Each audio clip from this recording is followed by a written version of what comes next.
Graça e paz, meus irmãos. Louvado seja Deus por estarmos aqui nesta noite, cultuando o seu santo nome. Nosso Deus que é digno de nossa adoração, reverência, temor. Estamos aqui porque o Senhor é bom para conosco. A sua graça nos invadiu, nos atraiu para si. Por isso, como filhos de Deus, nos reunimos solenemente para cultuar e engrandecer o seu santo nome. Esta noite eu convido vocês a abrirem a Bíblia em Ezequiel, capítulo número 37.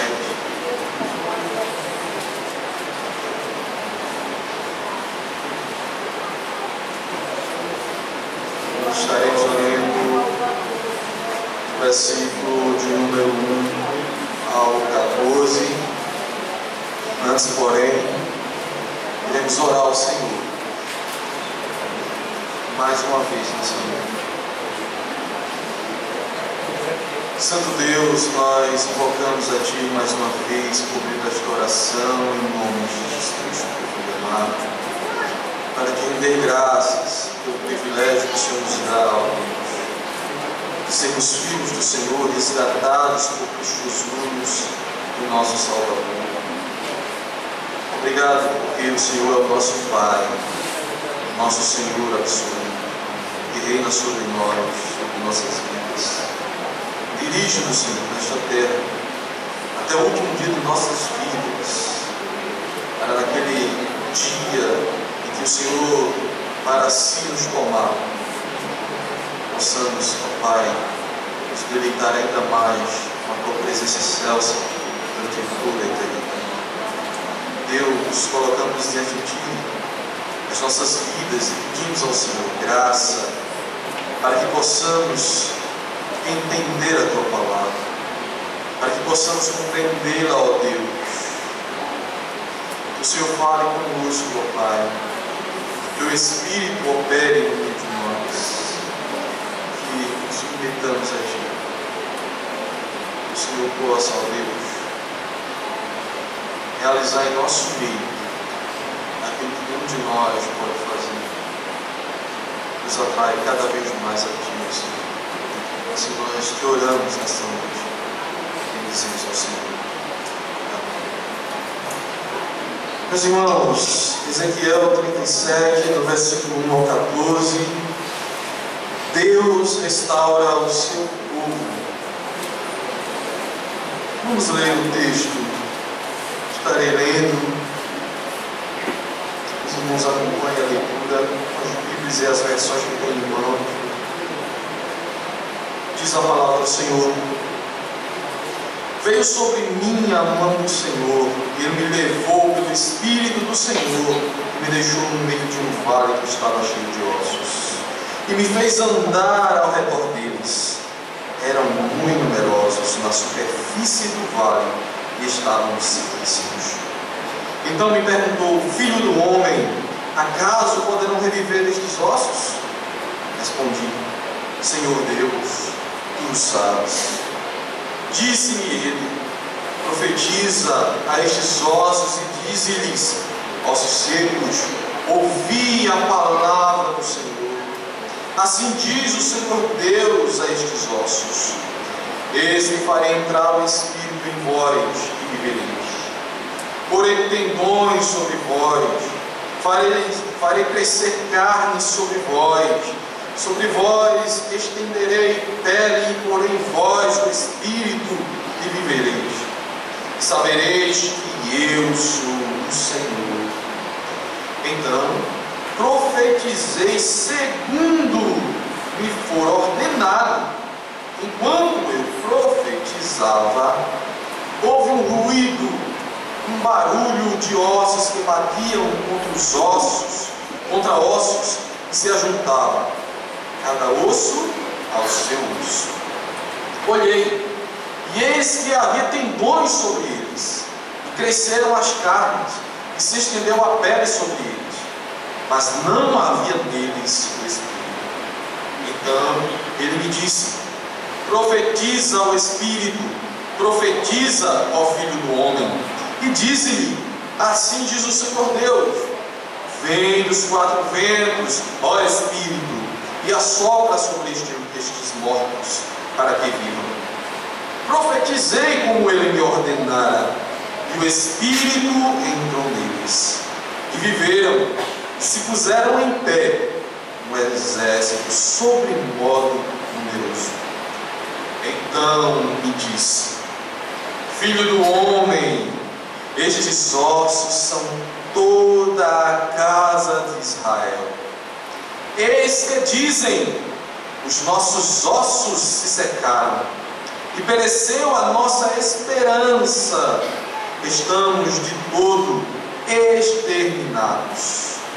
Portanto, profetiza e dize-lhes: assim diz o Senhor Deus: eis que abrirei a vossa sepultura, e vos farei sair dela, ó povo meu, e vos trarei à terra de Israel.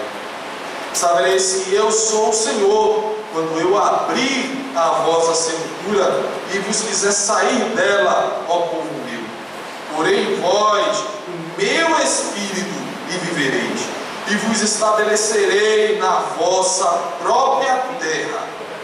Então sabereis que eu, o Senhor, disse isto e o fiz, diz o Senhor.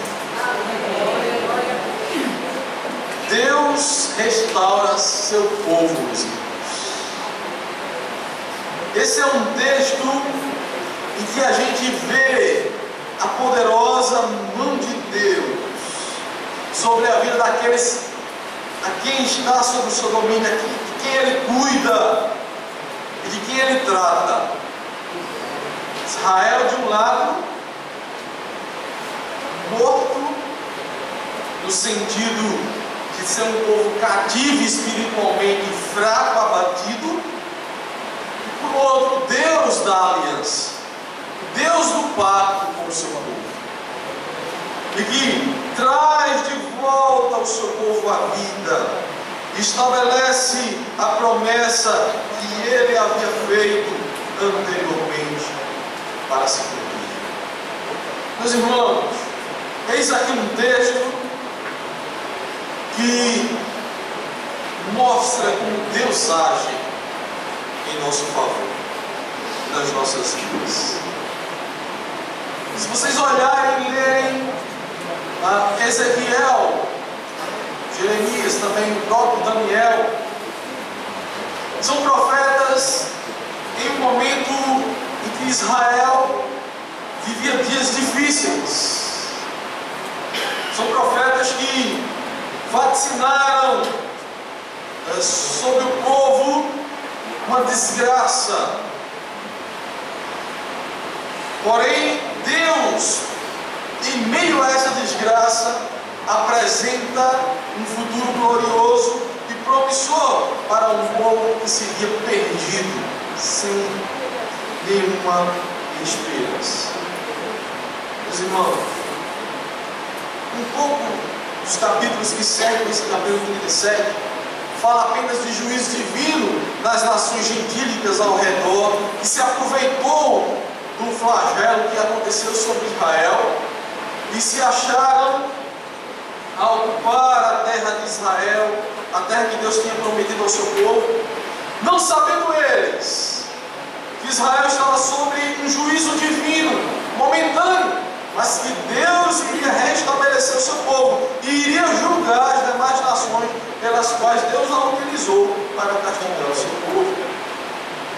Ora, nesse período aqui, nós lemos esse texto, Israel estava sob domínio babilônico.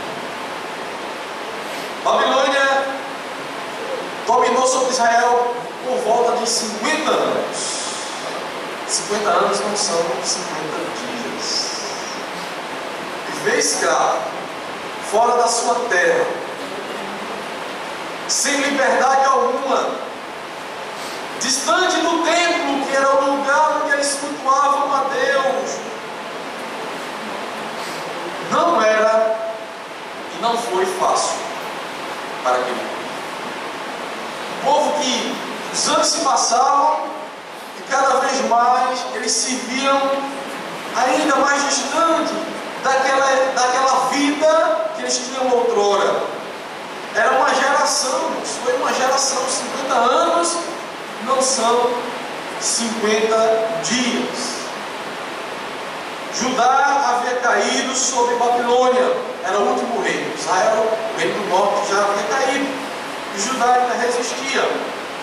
Mas os babilônicos vieram e dominaram também Judá no tempo de Joaquim, rei de Judá, que se viu impotente diante daquele exército e se entregou. Dali foram levados cativos diversas pessoas, principalmente os nobres, para a Babilônia. Os demais, muitos foram espalhados pelos domínios dos babilônicos em outras nações.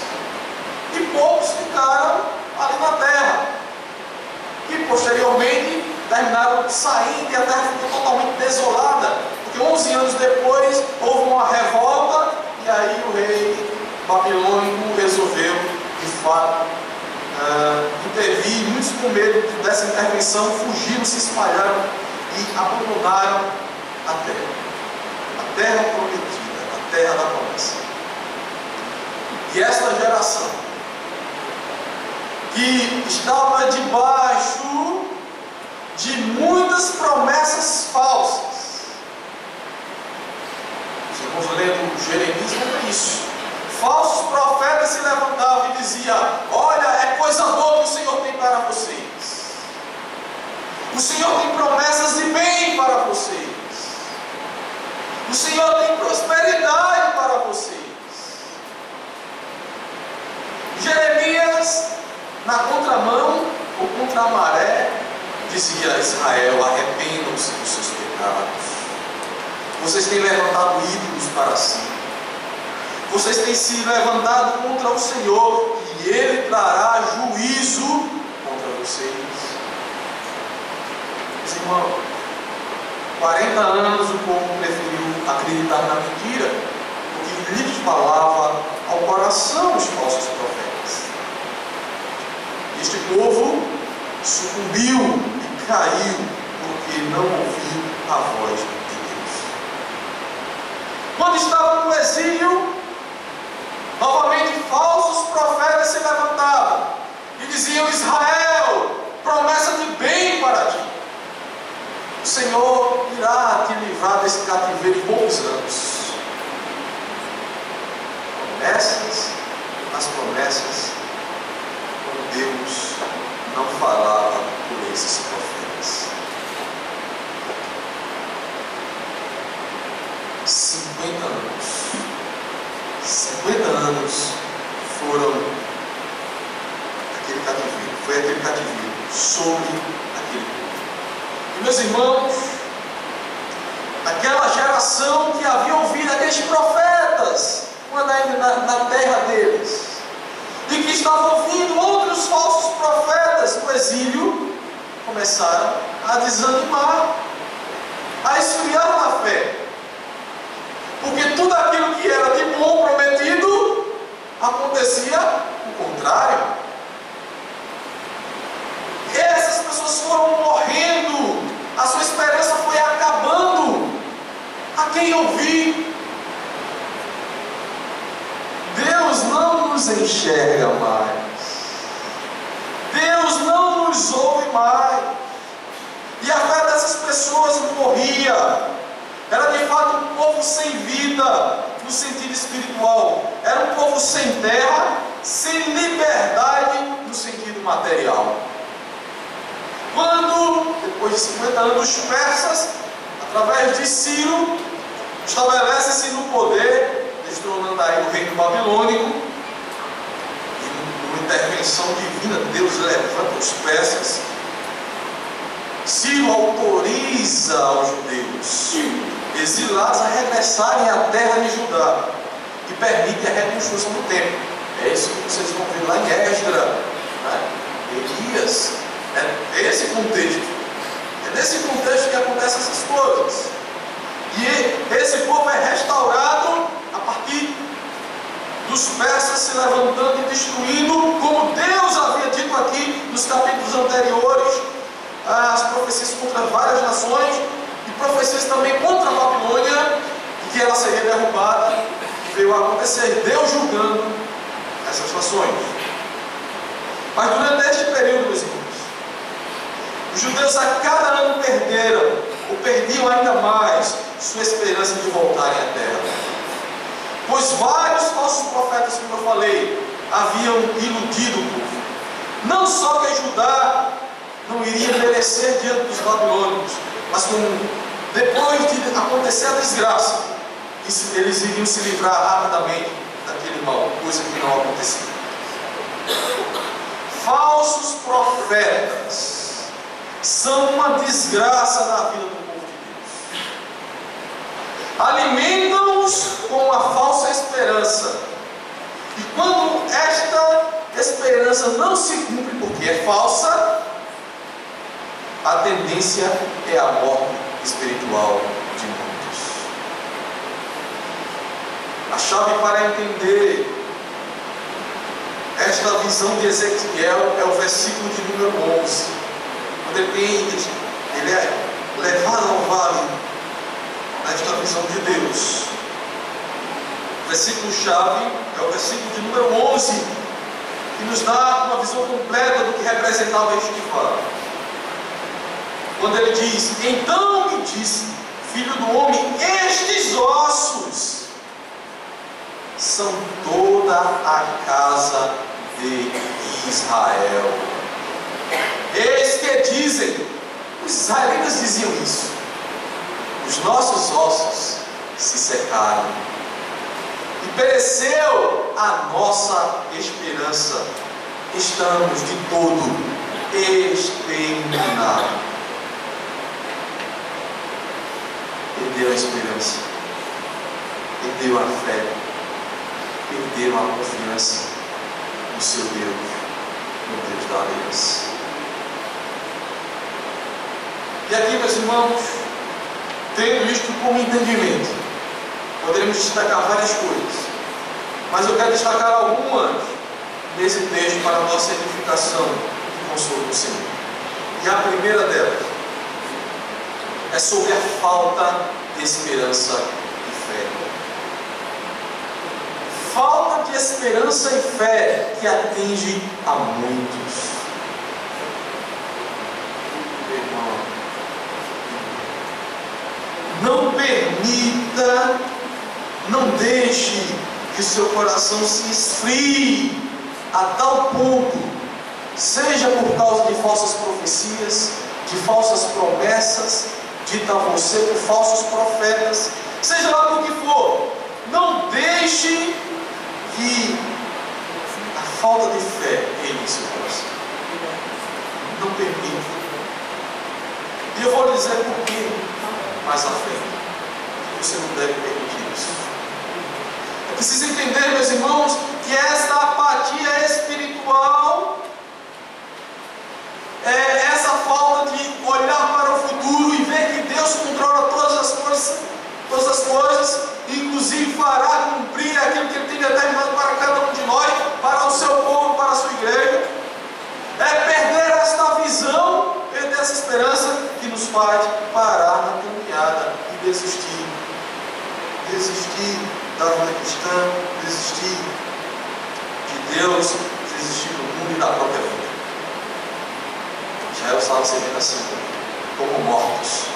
Os nossos ossos já estão secos. Nós já fomos exterminados. Não há mais esperança.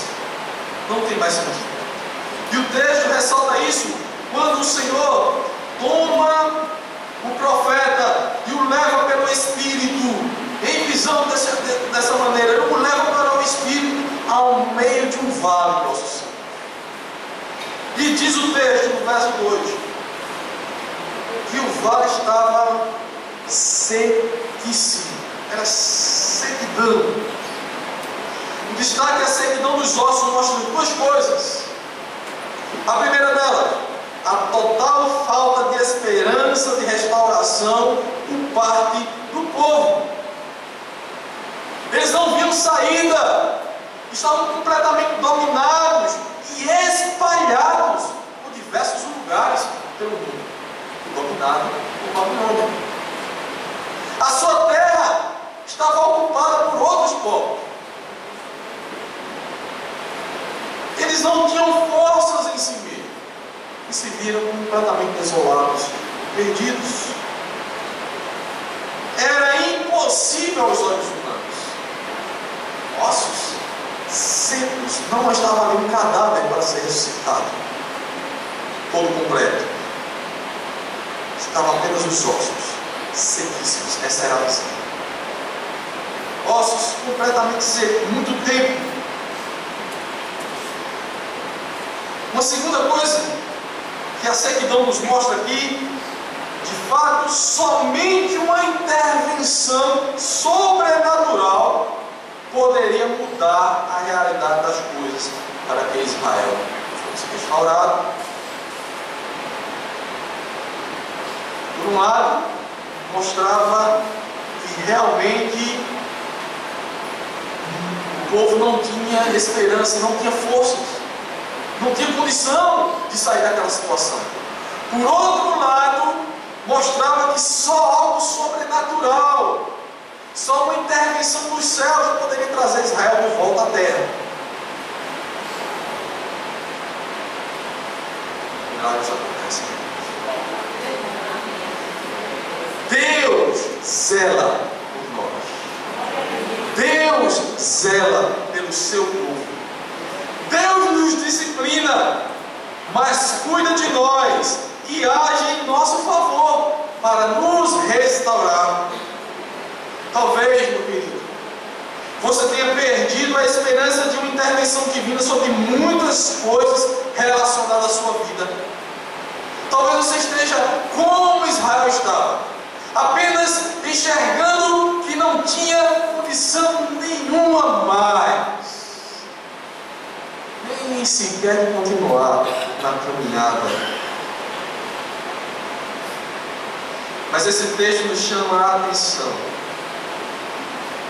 para renovarmos a nossa esperança, pois temos por meio de Jesus Cristo uma aliança com Deus, e Ele jamais abandonará e esquecerá do seu povo. Jamais Deus vai esquecer de você o que Ele fez para nós.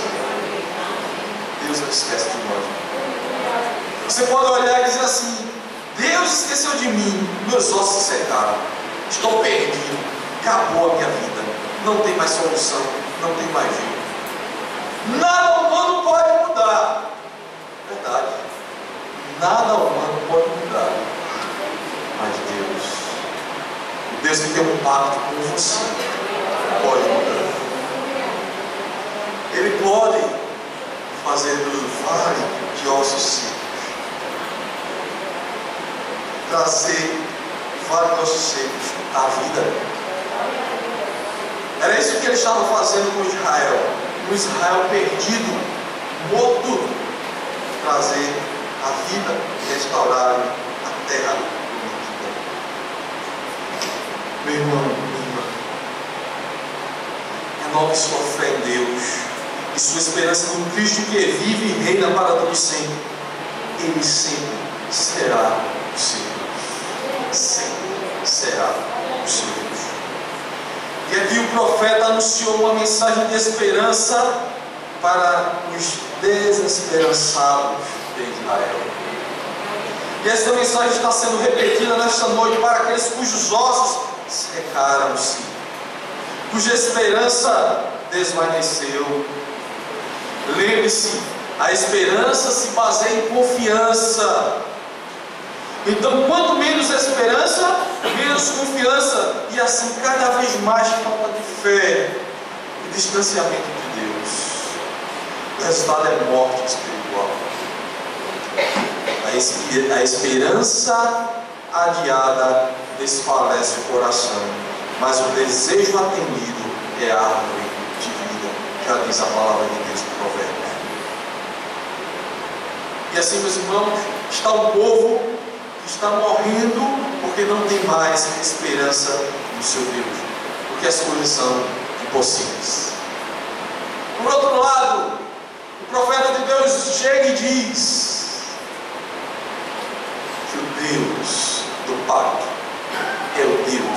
das coisas impossíveis.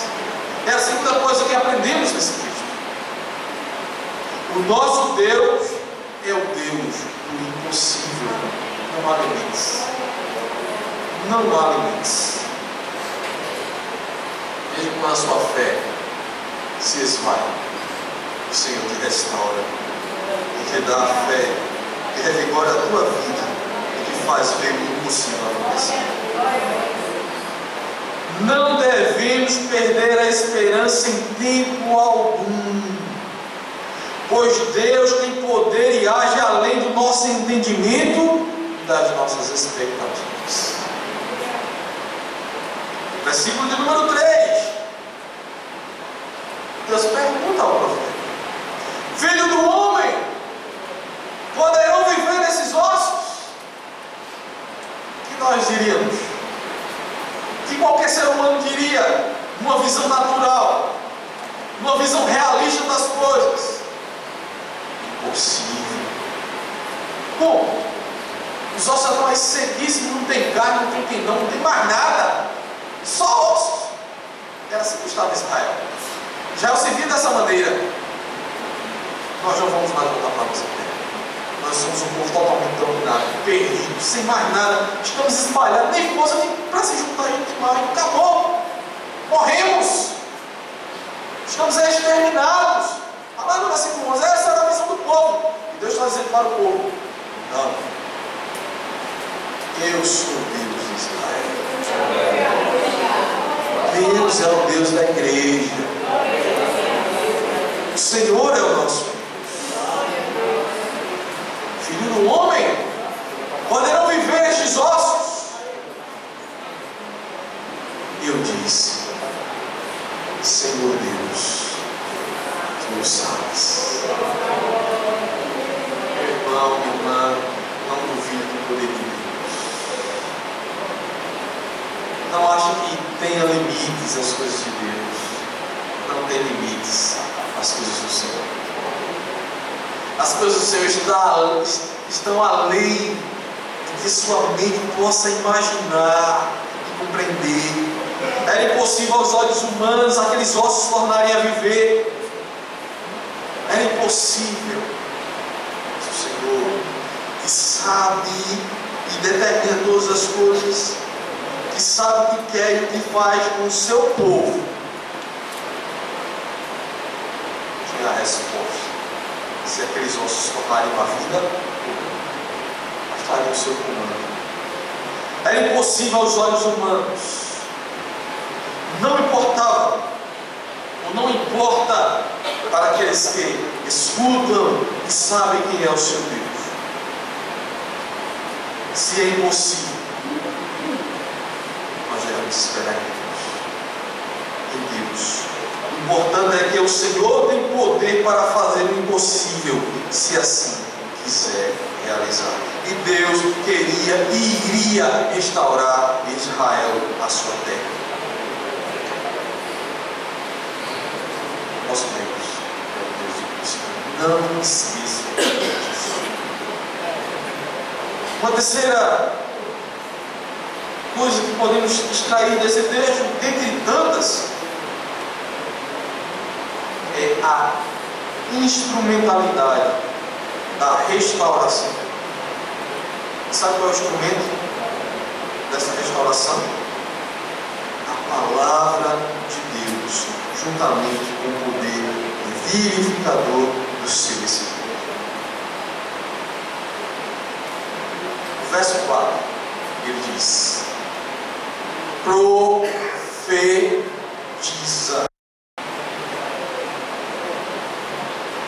a estes ossos, disse: ossos secos, ouvi a palavra do Senhor.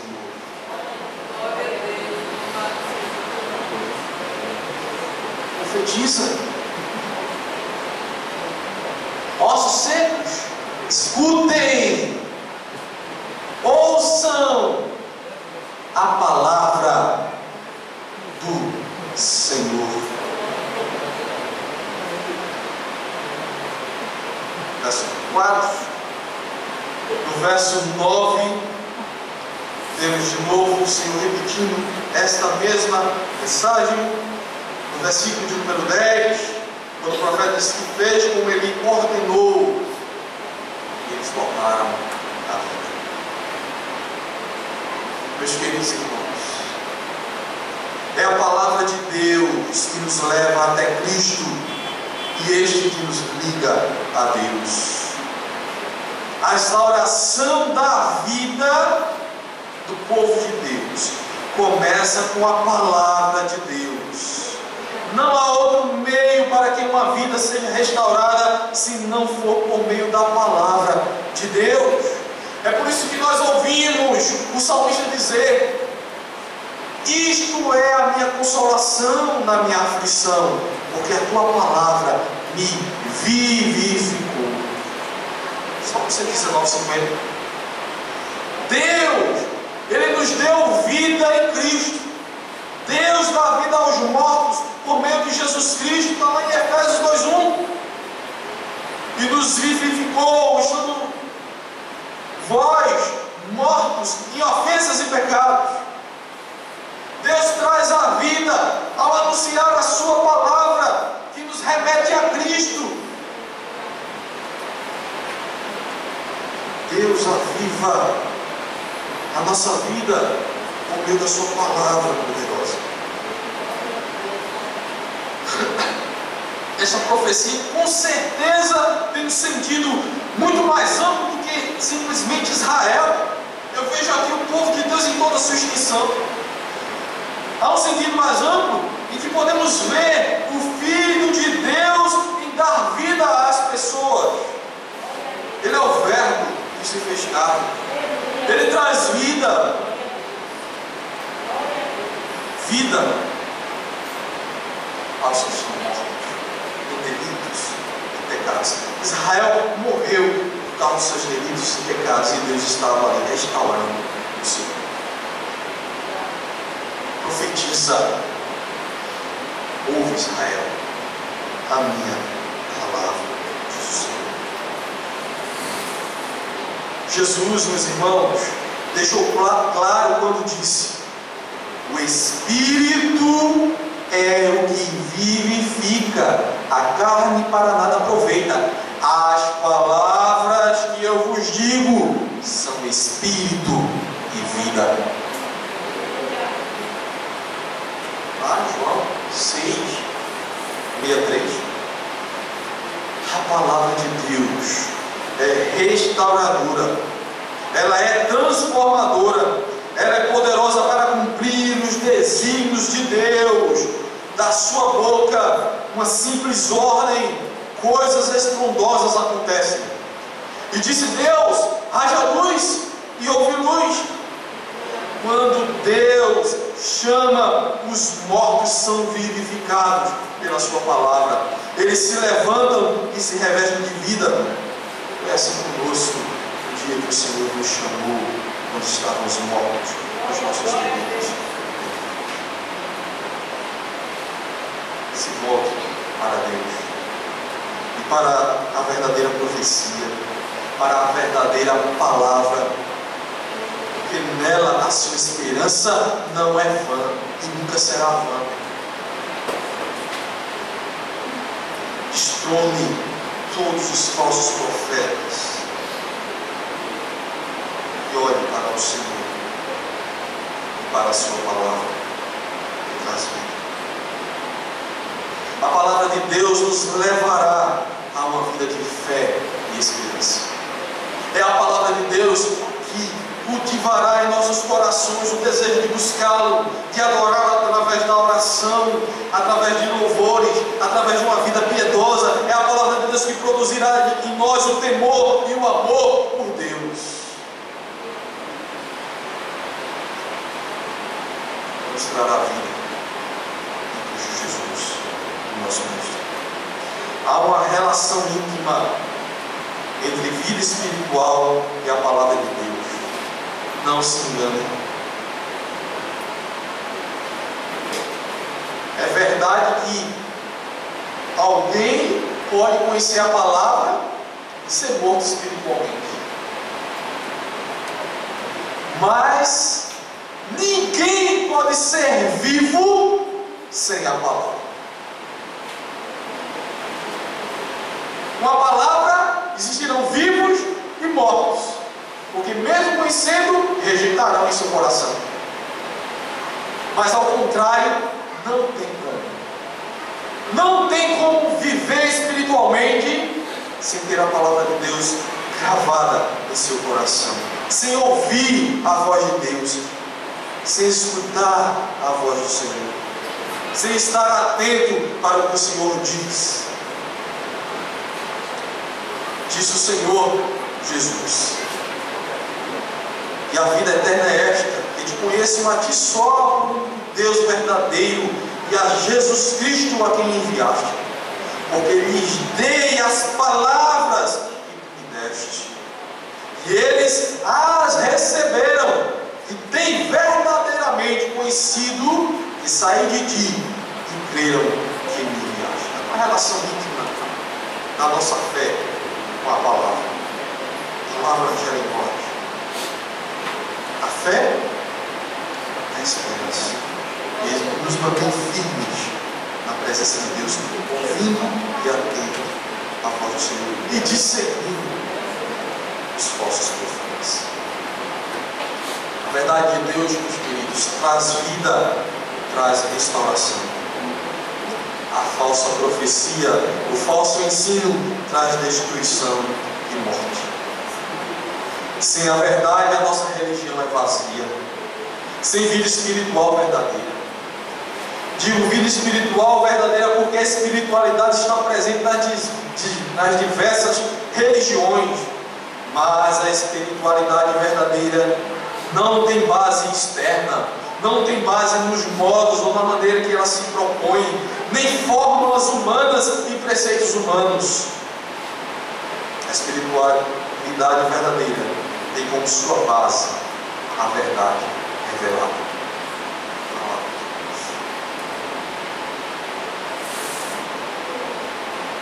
O que seria mais espiritual em relação ao episódio de Uzá? Eu trago isso como um exemplo. Que diante da arca da aliança, que representava a presença de Deus, e estava prestes a tombar ao chão, pôr a mão para que ela não caísse, ou mesmo podendo evitar aquela queda, aquela da arca, deixá-la cair. Qual era o sinal de espiritualidade naquela ação que usava? Deixar cair. E se quebrar, a arca que representava a presença de Deus. Meus irmãos, isso nos parece um absurdo aos olhos carnais. Mas se nós tivermos como base a palavra de Deus, a espiritualidade naquele caso era sim de fato deixar a arca cair, porque a palavra de Deus não autorizava tocar na arca. A nossa espiritualidade verdadeira está intimamente ligada à verdade de